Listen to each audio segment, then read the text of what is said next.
സുഹൃത്തുക്കളെ നമസ്കാരം. നമുക്കറിയാലോ, ഇന്ത്യൻ ഫുട്ബോൾ വളരെയധികം തകർച്ചയുടെ വക്കിലൂടെയാണ് കടന്നു പോകുന്നത്. നിലവിൽ ഒരു ലീഗ് പോലും തുടങ്ങാൻ കഴിയാതെ ആകെ അന്തം വിട്ട് നിൽക്കേണ്ട ഈ ഒരു അവസ്ഥയിൽ ചില വാർത്തകൾ നമുക്കൊരു ആശ്വാസം നൽകും. പക്ഷേ ഈ ഒരു വാർത്തനെ കുറിച്ചുള്ള നിങ്ങളുടെ അഭിപ്രായം എന്താണെന്ന് നിങ്ങൾ ഈ വീഡിയോ കാണുന്ന ഓരോരുത്തരും കമൻറ്റ് ബോക്സിൽ നിർബന്ധമായിട്ട് അറിയിക്കണം. കാരണം അത് അത്രയും ഗൗരവമുള്ള വിഷയമാണ്. നമുക്കറിയാലോ, കുറച്ച് മുമ്പ് നമ്മളെ ഇന്ത്യൻ ടീമിലേക്ക് ഒരു വിദേശ പ്ലെയർ എന്ന് പറഞ്ഞാൽ ഇന്ത്യൻ പാസ്പോർട്ടുള്ള ഒരു ചങ്ങായി, അവൻ്റെ പേര് റയാൻ വില്യംസ് എന്നാണ്. എൻ്റെ ഓർമ്മ ശരിയാണെങ്കിൽ ഓസ്ട്രേലിയൻ ഒറിജിൻ അങ്ങനെ എന്തോ ആണ്. അതായത് ഇന്ത്യൻ ടീമിന് വേണ്ടിയിട്ട് കളിക്കുക, അങ്ങനെ ഒരാൾ വന്നിരുന്നു, റയാൻ വില്യംസ് എന്ന് പറഞ്ഞിട്ടുള്ള. അപ്പോൾ അതിനെ ബേസ് ചെയ്തിട്ട് കുറേ വാർത്തകളൊക്കെ പ്രചരിച്ചിരുന്നു. എന്നാൽ നിലവിലെ ഇന്ത്യൻ്റെ കോച്ചായിട്ടുള്ള ഖാലിദ് ജമീൽ മറ്റൊരു ന്യൂസും കൂടെ പറഞ്ഞിട്ടുണ്ട്. റയാൻ വില്യംസിനെ പോലെ കൂടുതൽ വിദേശ താരങ്ങൾ ഇന്ത്യക്ക് വേണ്ടി കളിക്കാൻ തയ്യാറാണെന്ന്. സത്യം പറഞ്ഞാൽ ഇതൊരു പോസിറ്റീവോ അതോ നെഗറ്റീവോ? നമുക്കറിയാലോ, ISL അല്ലെങ്കിൽ ഇന്ത്യൻ സൂപ്പർ ലീഗ് അത് തുടങ്ങിയത് തന്നെ ഓരോ നാട്ടും പുറത്തുള്ള ഓരോ ചെറിയ അറിയപ്പെടാത്ത പ്ലെയേഴ്സിനെ വളർത്തിക്കൊണ്ടുവന്ന് ഓരോ വിദേശ പ്ലെയേഴ്സിൻ്റെ ഒപ്പം കളിപ്പിച്ചുകൊണ്ട് കളി ഒന്ന് ഉഷാറാക്കി എടുത്ത് ഇന്ത്യൻ ടീം ഒന്ന് സെറ്റപ്പ് ആക്കി ഇന്ത്യക്ക് എങ്ങനെയെങ്കിലും ഒന്ന് വേൾഡ് കപ്പ് കയറാൻ വേണ്ടിയിട്ടാണ് സത്യം പറഞ്ഞാൽ ISL തുടങ്ങിയത് തന്നെ. ഇന്ത്യൻ പ്ലേയേഴ്സിൻ്റെ നിലവാരം ഒന്ന് മെച്ചപ്പെടുത്താൻ വേണ്ടിയിട്ട്. ആ ഒരു മിഷൻ പൂർണ്ണമായും പരാജയപ്പെട്ടോ നിലവിൽ? നിങ്ങളെ അഭിപ്രായം എന്താ? നിങ്ങളൊന്ന് കമൻറ്റ് ബോക്സിൽ അറിയിക്കുക. കാരണം ആ ഒരു ലീഗ് തന്നെ ഇപ്പോൾ നടത്താൻ കഴിയാത്ത അവസ്ഥയിലാണ്. പിന്നെ ഈ വിദേശത്തുള്ള ഇന്ത്യൻ ഒറിജിൻ പ്ലേയേഴ്സിനെ മുഴുവൻ ഇന്ത്യൻ ടീമിലേക്ക് കൊടുന്നു കഴിഞ്ഞാൽ അത് ഒരു ശരിയായൊരു പരിപാടിയാണെന്ന് എനിക്ക് തോന്നുന്നില്ല. നിങ്ങൾക്ക് എന്താ തോന്നുന്നുണ്ടെങ്കിൽ എനിക്കറിയില്ല കേട്ടോ. കാരണം എന്താ പറയുക, നമ്മളെ നാട്ടിൻ പുറത്ത് തന്നെ ഉണ്ട് ഇതിൽ അടിപൊളി പ്ലേയേഴ്സ്. നിങ്ങളൊന്ന് മലപ്പുറത്തങ്ങാടിക്കോ അല്ലെങ്കിൽ വേറെ ഫുട്ബോളുള്ള ഏതെങ്കിലും ഒരു സ്ഥലം, ഇപ്പോൾ കൊൽക്കത്തക്കോ ഏതെങ്കിലും ഒരു സ്ഥലത്തേക്ക് പോയിട്ട് അവിടെ നാട്ടിൻ പുറത്ത് നല്ല കാലുമ കളിയുള്ള സ്കിൽസുള്ള പ്ലേയേഴ്സ് ഉണ്ട്. എന്താ പൊന്തി വരാത്തതെന്നറിയോ? അവർക്ക് അതിനുള്ള വരുമാനം ഉണ്ടാവില്ല. അവർക്ക് ഇന്ത്യൻ ഫുട്ബോൾ ഇങ്ങനെ അതിൻ്റെ പിന്നാലെ നടന്നിട്ടുള്ള അത് നടക്കാനുള്ള ഒരു സമയവും അതിനുള്ള വരുമാനം ഉണ്ടാവില്ല. അവർക്ക് സാമ്പത്തികമായിട്ട് പ്രയാസങ്ങളുണ്ടാവും.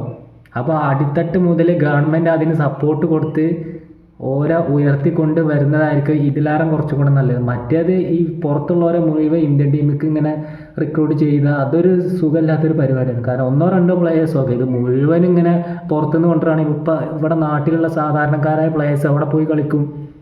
എത്ര പ്ലേയേഴ്സ് ഉണ്ടെന്ന് അറിയോ? നമ്മളെ കേരളത്തിലുള്ള അവസ്ഥ അല്ല പുറത്ത് നോർത്ത് ഇന്ത്യയിലുള്ള അവസ്ഥ. കുറേ പട്ടിണിയും ദാരിദ്ര്യമാണ്.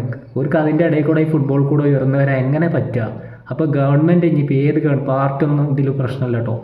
ആര് ഭരിച്ചാലും ഏത് ഗവൺമെൻറ് ആയാലും അടിത്തട്ടുന്ന വികസനം വരണം.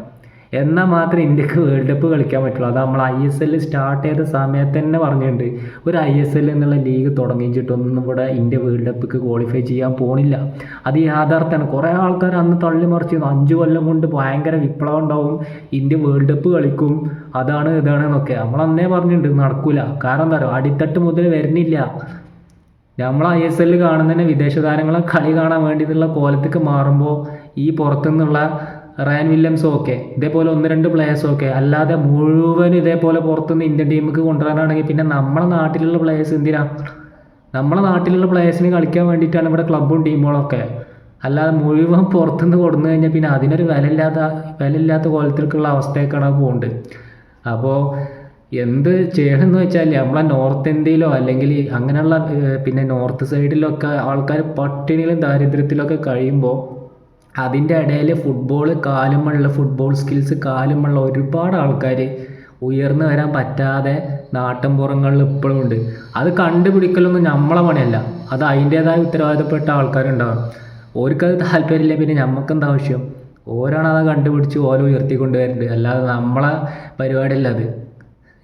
അപ്പോൾ ഇത്തരത്തിൽ ഇതേപോലെ കുറേ ആൾക്കാരെ പുറത്തുനിന്ന് കൊണ്ടുവരുന്നത് അത്ര ഒരു ഗുണകരമല്ല. അതൊക്കെ ഒരു താൽക്കാലികം മാത്രമേ ഉണ്ടാവുള്ളൂ. അത് കഴിഞ്ഞാൽ എന്ത് ചെയ്യും?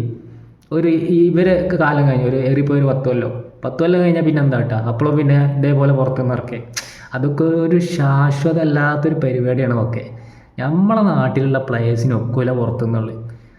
നമ്മളെ ചെക്കന്മാരെടുക്കുകയാണ്. അതിന് ഏത് സ്ഥലത്തായാലും അത് കണ്ടെത്താൻ കുറച്ച് ആൾക്കാരെ വെച്ച് കഴിഞ്ഞാൽ ഒരു പണിയില്ല.